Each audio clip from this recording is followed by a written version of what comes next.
Este día vamos a hablar de un género que ustedes ya han conocido un poquito en el laboratorio, es el género Bacillus. Gracias. Son bacilos gram-positivos formadores de esporas. El día miércoles ustedes con Lic Marleni tuvieron el género Clostridium.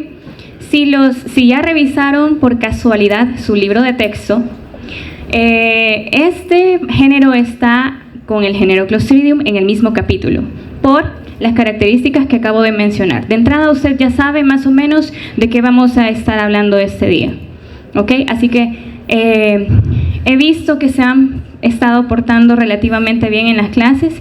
Si seguimos así este día, con mucho gusto les comparto mi presentación. No sirve al 100%, pero sí tiene cosas importantes, porque ustedes tienen que hacerse el hábito de la lectura y tienen que comparar lo que nosotros decimos en clase con lo que está en su libro. Y esta parte específica en su libro está muy corta, así que en 10 minutos la leen, ¿ok? Bueno, necesito que estén atentos, tan atentos como cuando ven los partidos del Madrid o del Barça. Ok.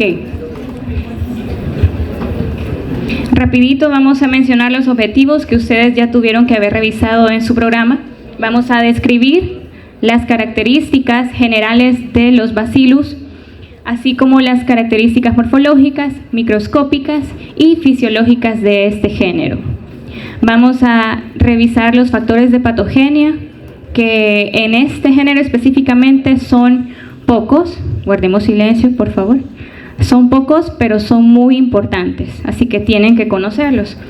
Así como vamos a solo mencionar las enfermedades que este género produce y vamos a hablar un poquito de la epidemiología del agente.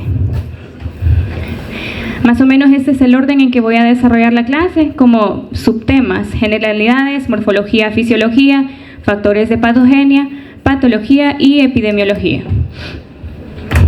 Bien.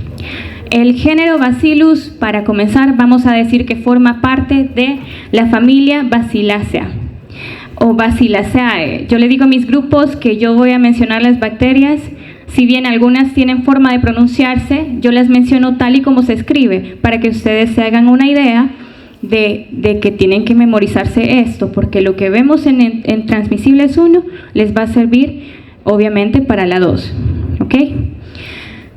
Nos vamos a enfocar en dos géneros que son los de importancia médica. Quiere decir que son patógenos para el humano y son Bacillus anthracis y Bacillus cereus.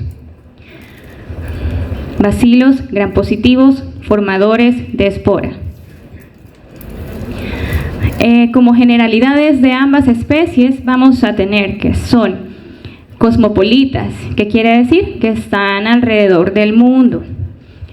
Además de eso, son microorganismos ubicuos, es decir, pueden estar en cualquier parte, pero específicamente vamos a encontrarlos en tierra contaminada, en agua contaminada, en vegetación y en aire. Ustedes han visto desde su segunda práctica a Bacillus subtilis en caldo en el laboratorio. Hay características que vamos a retomar, dos principales, que se presentan en la mayoría de especies de este género. Entonces, por ende, se presentan en Bacillus anthracis y en Bacillus cereus, como es el caso de los requerimientos de oxígeno. ¿Sí se recuerdan la forma de crecimiento que presenta Bacillus subtilis en caldo? Película, así es. Estudiaron, se recuerdan. Bueno, ¿por qué? Porque son aerobios, es decir, utilizan oxígeno para poder multiplicarse y desarrollarse. Además de esto, hicimos la comparación microscópicamente entre este género y Escherichia coli en cuanto al tamaño, ¿ok? Estos bacilos son grandes, al igual que el género Clostridium. Vamos a ir tratando de hacer la similitud entre su clase de miércoles y este género, porque esa es la forma en la que ustedes tienen que estudiar este componente de bacterias para que no se pierdan y no se confundan en que, no, este era gran negativo, este era gran positivo, este era aerobio. Tienen que hacer, el licenciado Merino la vez pasada les mencionaba que tienen que hacer un cuadro comparativo entre todas las bacterias enfocándose en su fisiología, en la morfología y en los factores de patogenia, que es lo que se evalúa en este ciclo. Son bacilos grandes, se conocen alrededor de 100 a 200, vamos a decir que hay más de 200 especies identificadas. Sin embargo, la mayoría del género no son patógenos para el humano. Sí, nos vamos a enfocar, como ya dijimos, en dos especies que de hecho sí son patógenas y difieren tanto en fenotipo como en la patogenia. O sea, el hecho de que sean hermanos porque son del mismo género, así como ustedes, los que tienen hermanos, sabrán que a pesar de que, digamos, físicamente se parecen, siempre hay características que los identifican y los hacen diferentes. Lo mismo pasa aquí. Entonces, fenotípicamente y en cuanto a factores de patogenia, van a diferenciarse de su hermano Bacillus anthracis de su hermano Bacillus cereus. Ok. El Bacillus anthracis va a ser el principal microorganismo patógeno del género y va a producir lo que se conoce como carbunco o anthrax. Más de alguno ya debe haber escuchado de esta enfermedad. El Bacillus cereus prolifera principalmente en alimentos, más adelante vamos a verlo, y va a producir una intoxicación alimentaria. Si bien no es la toxina más potente en cuanto a intoxicación alimentaria, pero sí es productor de esta enfermedad. Y participan dos toxinas, la enterotoxina termoestable y la enterotoxina termolábil. Pero primero vamos a ir con el Bacillus anthracis y luego retomamos a esta otra especie. Y solo por mencionarlo porque está en su libro de texto, el Bacillus thuringiensis es patógeno en insectos principalmente. Otra cosa de Bacillus cereus es que además de la intoxicación alimentaria, puede producir infecciones oculares por traumatismos y muchas infecciones sistémicas más que no profundizaremos porque eso, si estudian mucho, lo veremos en la transmisible 2. En cuanto a la morfología, ya dijimos, son bacilos grandes, miden de 1 a 3 a 4 micras, tienen extremos cuadrados, si bien esto es un dibujo, pero es muy representativo de cómo es la bacteria en sí. Extremos cuadrados. A diferencia del género Clostridium, la espora o endospora de este bacilo va a estar de forma central. Si se recuerdan con Clostridium, para que vayan haciendo la comparación, tenía sus esporas a un extremo del bacilo, que daba la apariencia de raqueta o baqueta o palillo de tambor. En cambio este está de forma central y generalmente se agrupan en cadenas. Esa es la agrupación que vamos a manejar con este género. Si bien es cierto, algunos me dicen en el microscopio subtil y se ve a veces está uno solito o dos en pareja, pero no, vamos a decir agrupación en cadenas, generalmente largas. Y aquí tienen, en la primera imagen es una imagen sacada al microscopio de una bacteria en caldo, que ya mencionamos en sus laboratorios, que de caldo ustedes pueden sacar la agrupación natural, ya tal como la bacteria se agrupa. Ya en medio sólido ya va un poquito, están todas unidas, entonces puede cambiar un poquito, pero vamos a manejar que son cadenas largas.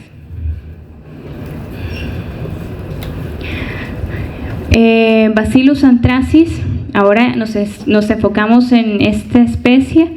En agar sangre puede crecer y va a presentar prolongaciones con forma de coma. Permítanme.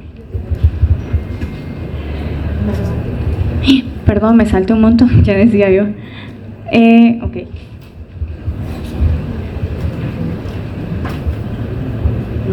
Me salté toda la parte importante.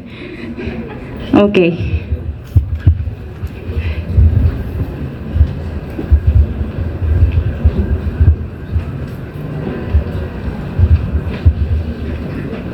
Dios santo.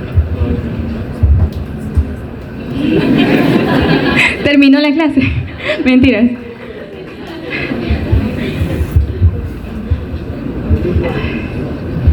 Estas pantallas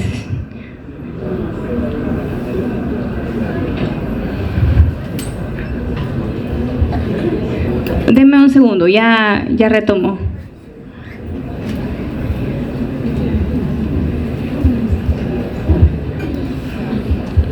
Lo vamos a hacer con cuidado porque estas pantallas son muy sensibles.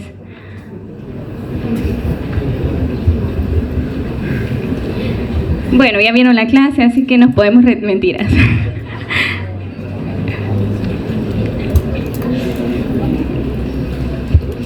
Lo voy a dejar así, pero si ven atrás, ¿lo leen? Ok.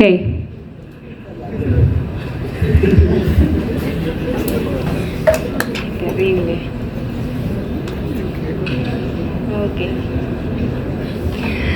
Bueno, en agar sangre, estas bacterias pueden crecer y van a dar un aspecto, ahí no sé qué pasó con la imagen, se los prometo que se ve mejor en la presentación en chiquito, una imagen con unas prolongaciones que parecen en forma de coma, que son estas que cuando les pase la presentación, si se siguen portando bien, van a darse cuenta de eso. Y alrededor de la colonia da la impresión a cabeza de medusa o pelo rizado, menciona su libro también. Cuando ustedes se encuentran, esto solo como dato, como cultura general, cuando se encuentran estos bacilos reportados en algún examen, esto se debe de informar al laboratorio de salud pública porque son especies de vigilancia epidemiológica. Es decir, el carbunco es una de las enfermedades que es de reporte obligatorio. En el caso de antracis, siempre Bacillus anthracis, son colonias redondas, blancas, que dan el aspecto de vidrio esmerilado. En su bibliografía, que es Jawetz 28, sale o menciona en aspecto de cristal cortado, pero nos vamos a quedar con vidrio esmerilado para fines de examen. ¿Por qué? Porque entre ediciones pueden variar de acuerdo a la traducción que se le ha dado al libro. ¿Okay? Pero siempre se ha manejado en vidrio esmerilado, aspecto de vidrio esmerilado. En la hemólisis, en agar sangre, ya sabemos, bueno, no sé si ya vieron alguna bacteria que produzca, no, ¿verdad? Ok. La hemólisis en agar sangre se puede ver como un halo claro alrededor de la colonia, como aquí más o menos se ve, pero pueden buscar imágenes en internet, salen unas muy bonitas. Es poco frecuente en Bacillus anthracis, casi no hay hemólisis. ¿Qué es hemólisis? Es la lisis del eritrocito, y es común en Bacillus cereus y en especies relacionadas. Hay pruebas especiales también, como el crecimiento en agar con gelatina y se evidencia la hidrólisis de la bacteria, que se manifiesta como en forma de árbol de pino invertido, ¿okay? Como el árbol de Navidad al revés, sin luces.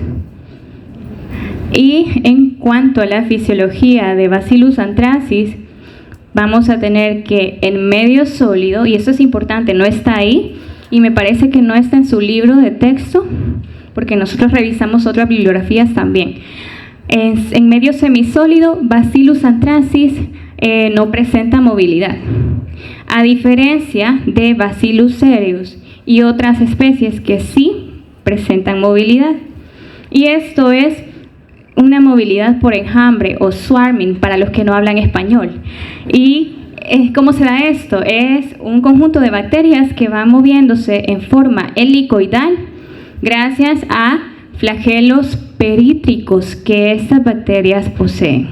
Bacillus anthracis no. Bacillus anthracis no presenta movilidad. Son catalasa positivos, es decir, el peróxido de hidrógeno lo van a convertir, o a la reacción química lo vuelve agua más oxígeno. No fermentan carbohidratos, eso también es importante. Hay bacterias que se van a ir dando cuenta con el paso de las clases que sí fermentan carbohidratos. Y los bacilos saprófitos, quiere decir que están en tierra, agua contaminada, vegetación, utilizan fuentes simples de nitrógeno y carbono para obtener energía y así poder desarrollarse y poder crecer. La forma resistente, ya lo dijimos, son las esporas. Es importante conocer que estas esporas se van a formar, la bacteria la va a formar, mejor dicho, cuando ésta se ve ante un estrés o ante un ambiente hostil en el que ella no puede crecer y en vez de eso puede morir. Entonces, forman su espora para defenderse. ¿Ante qué? Cambios en el ambiente donde ellas se encuentran, que ya dijimos son saprófitas, son ubicuas. Entonces, las esporas resisten y como ya se dieron cuenta algunos, el grupo B lo va a ver este día, las esporas son muy resistentes al calor seco, al calor húmedo, a agentes o desinfectantes químicos por tiempos moderados. ¿Por qué por un tiempo moderado? Porque si nosotros lo ponemos por mucho más tiempo en contacto con calor seco, por ejemplo, o con químicos, esta espora ya no le protege resistencia y por eso es que se da la esterilización, porque al esterilizar nosotros estamos matando la espora. ¿Ok? Ok, siempre con Bacillus anthracis. El carbunco anthrax es la enfermedad que produce, pero es una enfermedad que principalmente se da en herbívoros. Llámese estos animales como las vacas, los caballos, cabras y ovejas. Entonces, es una zoonosis. ¿Por qué? Porque el afectado es el animal y de forma incidental infectan al humano. ¿Ok? Bueno, es endémico. Ya dijimos, son cosmopolitas porque están por todo el mundo. Son endémicos en sociedades agrícolas, específicamente de países en vías de desarrollo como el nuestro, en África, en el Medio Oriente y en América Central. En el 2019, me parece, como dato, cultura general, hubo un brote de carbunco. Si bien es cierto, me parece que no se identificó, pero parecía carbunco en el oriente del país y hubo ganado que murió. Lograron contrarrestar esto para que no hubieran más infectados y mucho menos se diseminara en el humano en caso haya sido carbunco. Realmente no recuerdo muy bien, pero para que vean que no estamos alejados de esto. Y si bien es cierto, ustedes en su año social o cuando ya estén trabajando, en la consulta ustedes van a ver, de tantos pacientes no van a ver 20 anthrax al día. Casi siempre son otras cosas como resfriado común, gastroenteritis, pero como médicos ustedes tienen que conocer todo lo que puede infectar al humano, porque qué penoso sería que un médico no conozca qué es el anthrax, ¿verdad? Y nos infectamos, ya mencionamos, al tener contacto con esos animales. Factores de patogenia, de Bacillus anthracis específicamente. Las esporas son importantes porque es la forma resistente. Ya la mencionamos. Además, el Bacillus anthracis es el único que va a formar cápsula. ¿Okay? Si bien es cierto, hay cepas que no producen cápsula, por lo tanto no son virulentas, pero Bacillus anthracis sí forma cápsula. Ciertas cepas de Bacillus anthracis. Ya la vamos a retomar. Produce toxinas muy potentes, si bien no son las más potentes conocidas, pero son muy potentes. Y los plásmidos de virulencia, que ahorita vamos a ver eso. Bueno, la cápsula. La cápsula rodea a la bacteria. ¿Ok? La diferencia de esta cápsula con otras cápsulas que ustedes van a ver a lo largo del componente de bacterias es que la cápsula de Bacillus anthracis es una cápsula polipeptídica. En otras bacterias ustedes se darán cuenta que hay cápsulas de polisacáridos, pero esta específicamente será polipeptídica. Y está constituida por el ácido poligamma de glutámico. Nombres completos en sus exámenes, ¿ok? No se les olvide. ¿Por qué es importante la cápsula? Porque va a evitar la fagocitosis. Es una cápsula antifagocítica.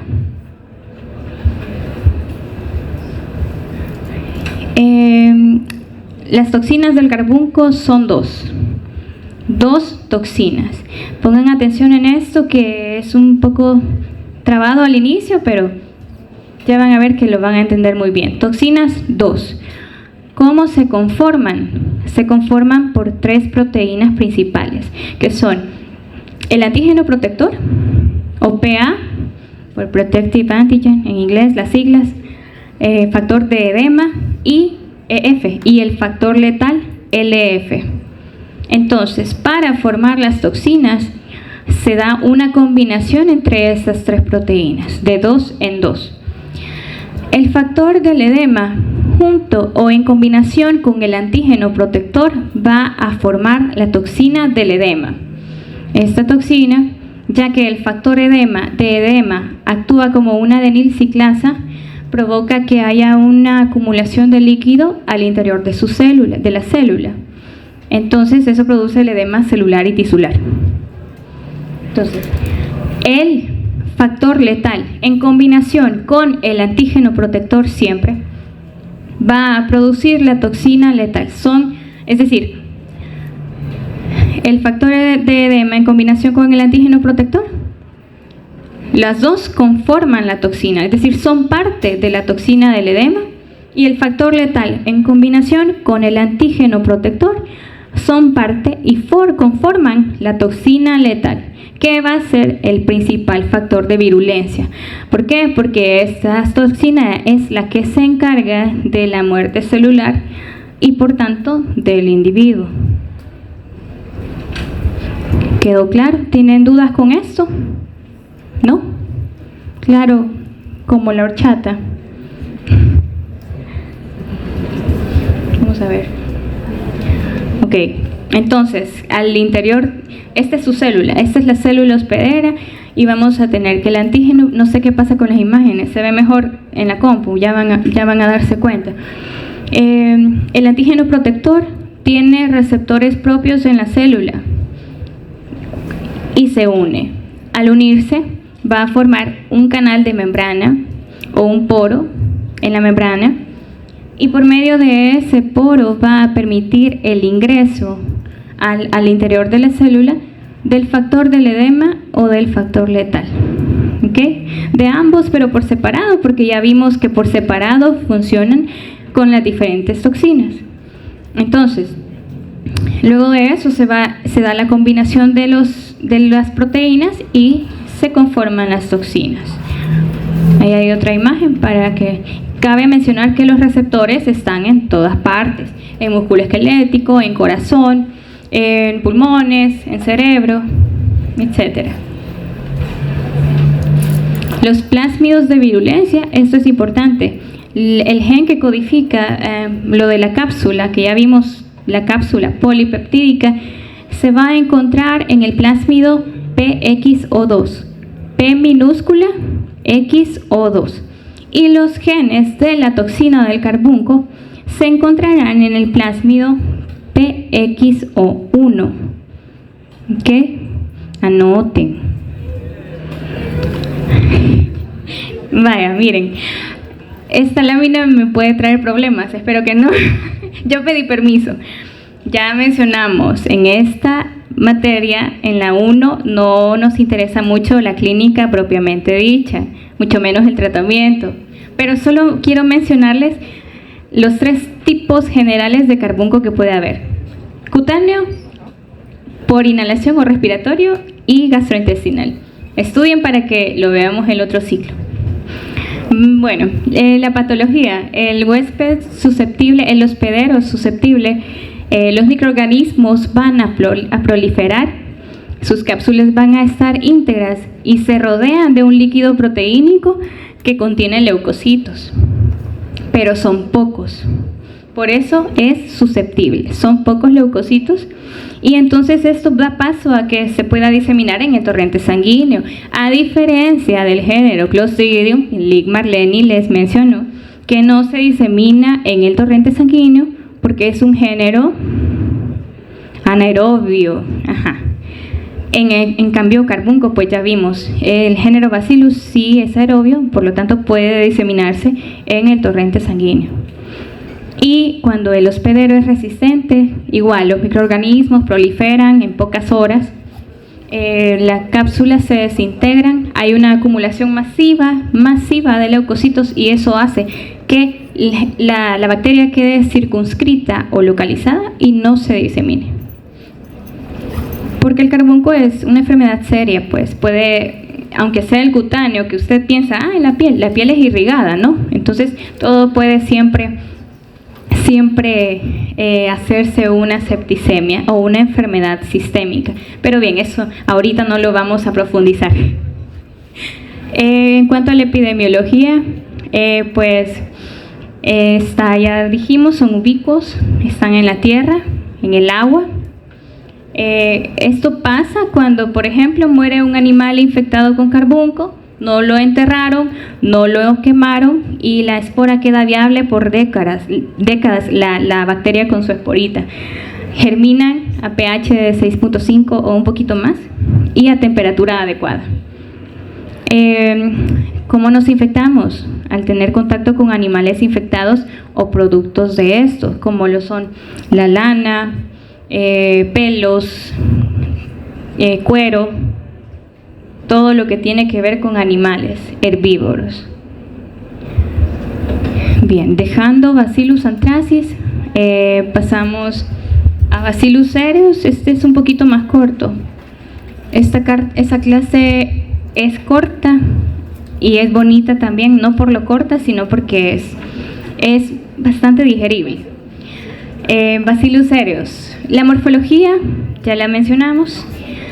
Similar a su hermano Bacillus anthracis, miden de 1 por 3 a 4 micras, son bacilos rectangulares o de extremos cuadrados, con su espora central y se agrupa en cadenas. Dijimos que proliferan en alimentos y causan intoxicación alimentaria.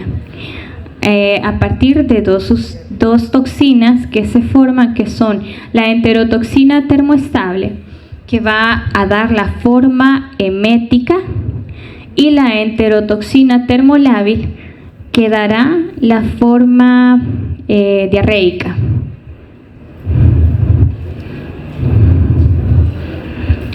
En cuanto a la forma emética, inicia 1 a 5 horas después de haber ingerido alimentos contaminados.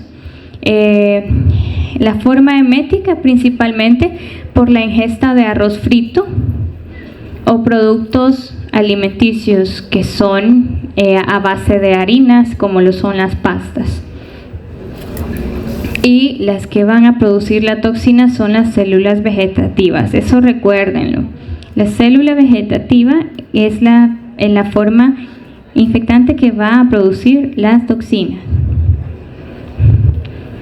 Y la forma diarreica es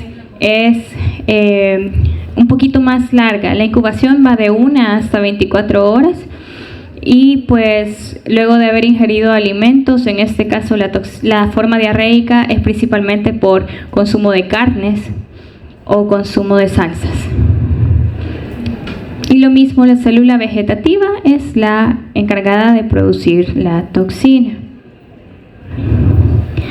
Esa es la bibliografía. Espero que hayan tomado nota de lo importante.